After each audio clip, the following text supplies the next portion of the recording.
Normally, when you play games in a given series, you expect them to evolve in some way relatively slowly, maybe seeing major bumps with the change to a new generation, but not across multiple games in the same one.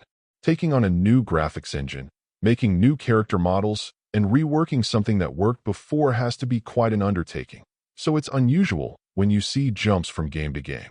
Yet that's what I've seen in the past few Agatha Christie titles, with the developers coming to the plate each time evolving their look and feel while generally maintaining the same state of overall play, for better or worse in some cases. Death on the Nile is the latest adaptation of the chronicles of the world-famous Inspector Poirot, and weirdly enough, the developers have chosen not just to continue to tweak the quality of their overall visuals. In this case, they've gone with a very distinctive time as well, roughly placing it in the 70s.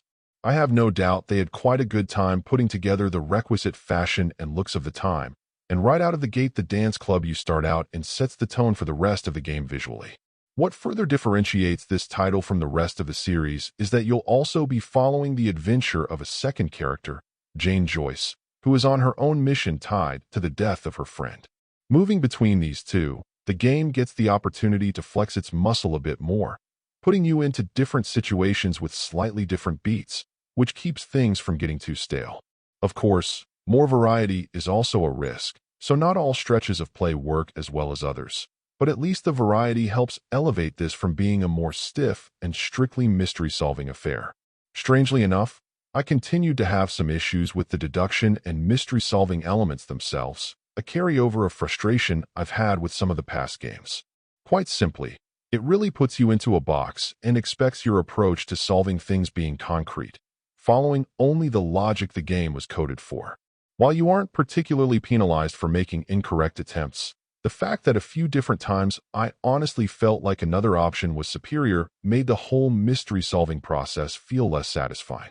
Still, on the whole, this was still an enjoyable adventure, and it's great to see the series continue to improve with time. Overall, my final score for the game ended up being a 7.9, and if you're interested in picking it up, it's currently available on the Switch eShop for $39.99. Thank you for taking the time to listen to this review. And if you'd like more information or ideas of indie games worth checking out on the Switch or the Switch 2, be sure to click on the link provided in the description. Until next time.